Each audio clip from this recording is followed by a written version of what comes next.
Hello, family. Welcome back. I hope you guys are doing great. I wanted to pass something along that somebody shared with me a while back, and I just haven't had a chance to share it, but it's extremely interesting. It's one of those things you just have to share, and the people I've talked to about it had never heard of it, so I figured maybe you haven't, and it's great that we share information that we come across, kind of break some of the mystery of what's going on beyond where we're allowed to explore. And this story is one of those that will blow your mind because it reveals sort of what we already assumed would be going on there. But this person that shared this with me was very kind and said, "Hey, this is really cool. Have you heard about this?" And I haven't heard anything about it until they shared it. This channel here, Yup 0123, and they said, "I found this on Facebook and I think it's worth sharing with you all. I kept the original post's layout untouched to keep its originality." So they've broken it up. You'll see what I'm talking about or what they're talking about here in just a second. And the story, I will scroll to it, starts right here. And this person reached out on one of those truther Facebook pages. There's lots of them where they were talking about the firmament, and they had a military background, and they said, "I've never really believed in Jesus or done the whole church thing, but I think I've seen the stuff you guys are talking about here. I just didn't know what it was at the time." This person was in the Army from 1997 to 2000, and they said, "I was sent to McMurdo Station in Antarctica. I was a helicopter mechanic and a crew chief, and they had volunteer tours open for guys to go there and work on the helicopters there. When they asked for volunteers," sorry, there's some typos here. I'll try to read it and say what I believe they were trying to say. But it says, when they asked for volunteers, a bunch of us applied, but only me and one other guy got accepted. The application process had a bunch of questionnaires that we had to fill out, and we had to sit for a bunch of one-on-one interviews. It was mostly just a bunch of questions about what our interests and beliefs were. It's weird that they would ask about their beliefs. I was sent to McMurdo Research Station in August of 1998. When we weren't busy de-icing the aircraft and working on them, we had time to hang out with the scientists at the research station. The military unit attached to McMurdo was small, and we didn't have our own separate facilities. We didn't have a PX or a media center. There was no chapel or chaplain, and we didn't have our own separate mailroom. We just had to share the same facilities with the scientists and researchers. So over time, I got to be friends with a few of them. They had two different kinds of ice they worked on and studied. This is where it gets interesting. One kind of ice was the normal kind that we've all seen. They took cores of it out of boreholes in the ground. Just like normal ice, it was mostly clear and sometimes white, and it would melt into liquid water if it got warm. The whole area of Antarctica is covered in this kind of ice. But that wasn't their main kind of ice. The only time I ever saw them actually studying normal ice was when a film crew from National Geographic came by. The rest of the time, which was most of the time, the scientists were studying something they called sky ice. This stuff was totally different. We were never allowed to go into the laboratory areas of the station because the labs had to be kept super clean, and they said it would mess up their work if they risked letting too many people in the lab. But one time, one of the researchers that I was friends with showed me a piece of sky ice.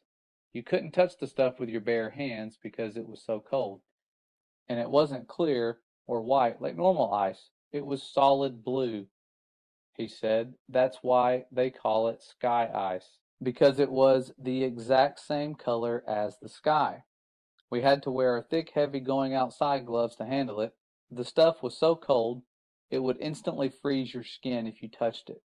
I don't remember what the temperature he said it was, but it was something like hundreds of degrees below zero, way colder than the normal ice that was outside. He had to carry it in a metal bottle that was kind of like a thermos.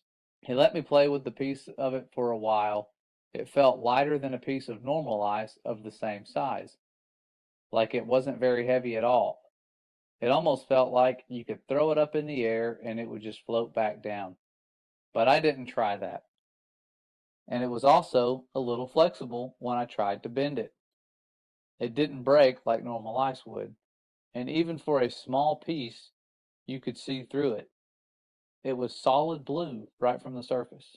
And here's the really weird part. It didn't melt into water. When it got warm, because we had it inside, it just started to shrink. It got smaller and smaller, but my glove never got wet. And there was no water on the floor. The stuff just turned into thin air when it got warm and vaporized. He said that was the reason why they had to study the stuff right there in Antarctica. You couldn't take the sky ice back to America to study it because it was almost impossible to keep it cold enough during transit. And then they shared a verse right here where it says, "And above the firmament that was over their heads was the likeness of a throne, as the appearance of a sapphire stone. And upon the likeness of the throne was the likeness as the appearance of a man above upon it." And then we continue off where it says, "It would always vaporize into air, and you'd have nothing left when you got back to the US," he said. Russian scientists had discovered the same problem when they tried to take the ice back to Russia. So that was why they all had research stations in Antarctica. After maybe 15 minutes of handling the piece of sky ice, it was almost completely gone. Just a tiny little bit was left, and my glove was dry the whole time. I'd never seen anything like it before or since, and that's unusual because I've always had an interest in scientific things. I think that's even why I got selected to go to Antarctica, because a big part of the interview was about science and what I believed about things. So I really thought it was cool to see something I'd never heard of before. The whole time I was at McMurdo, I heard people talking about the wall like that was a special place. It's pretty common to find ice walls and ice cliffs all over Antarctica.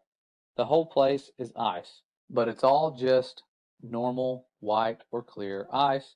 So I asked my friend where they get the sky ice from, and he said it comes from the wall. I don't remember exactly how he described it, but apparently there's a huge wall of sky ice in Antarctica. He said it was hundreds of miles inland from the coast. I never got to see it myself because I was only, and then I'm going to skip forward, stationed to McMurdo. I didn't get to go out on expeditions. He said it was the biggest natural structure in the world. Imagine that. He said that in the 1960s, the U.S. Army had a plan to bore a tunnel into the wall, but they didn't have a boring machine that could handle the super cold temperatures, so they had a whole testing project in Greenland where they developed ice tunnels and invented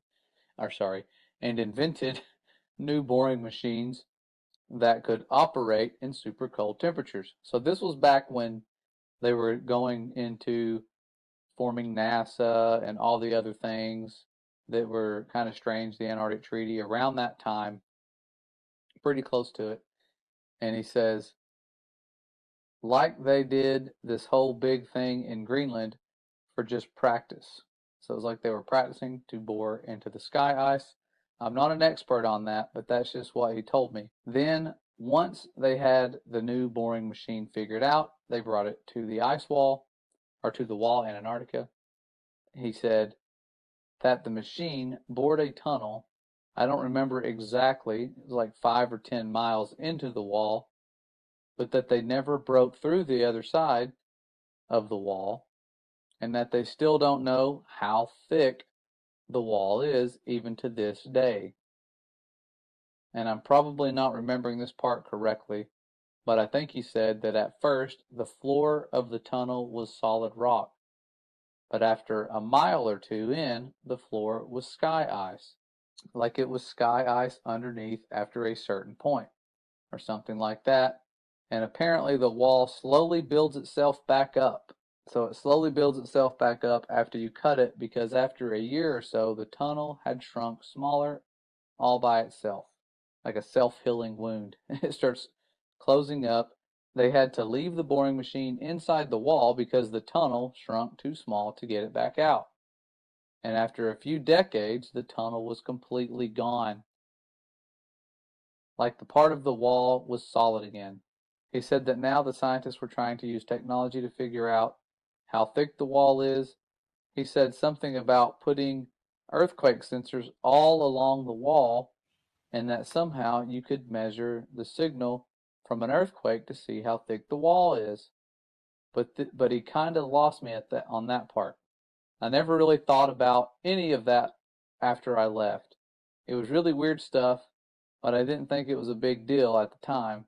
But then a few weeks ago, I saw a map of the wall in Antarctica, except the map was all flat and crazy looking, and it showed the wall going all the way up over the whole Earth. So since then, I've been trying to learn more about the sky ice that I saw and the wall that I heard about, but I can't find anything at all. So now I'm really wondering if there could be a connection here. And that's how I found this group. So I hope that maybe some part of my experience will help someone figure something out. Well, thankful to that person. If they were telling the truth, that is some very interesting information given what we know surrounds us. We know that the firmament's not just made out of ice. It's something special. That could just be something near the foundation to prevent you from going all the way to it. The Father's design is very complex, and he has foreknowledge. He knows what mankind's going to try to do. Those little nuclear bombs they shot at the firmament was nothing to the firmament. They can't break it. They've tried. If they could, they would, but they can't. And this is just one of those stories that confirms a lot of what I had assumed would be going on. I always thought, man, if they are out there and they can go to it, they're probably trying to drill through it. And if they are, how have they not gotten through it already? And that would answer the question for you, because it closes up as you go through it.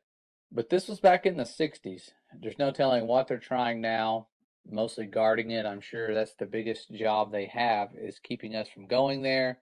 And if you do go there, you can only go to certain places.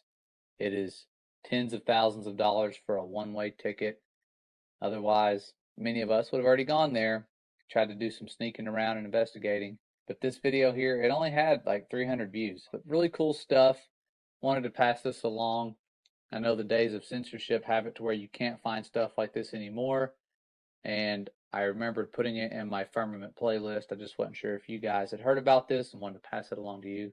Answers some questions that most of you, if you're like me, had about what's going on out there and what are some of the properties near the foundation of the firmament, if they're even close to it.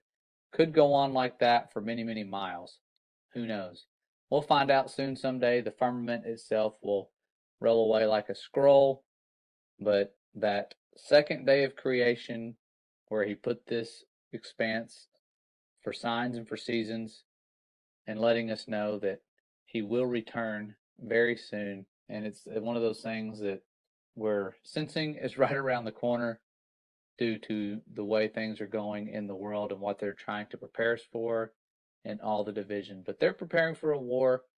I'll go over that in a little while in another video, what they're preparing for and how you can be prepared yourself to not fall for the deceptions to come. But see you guys around soon. I know that this is a random video, and I'm just trying to put this stuff out there and stop procrastinating and share the information that I have while we still can. I'll see you guys really soon. Stay safe and stay ready.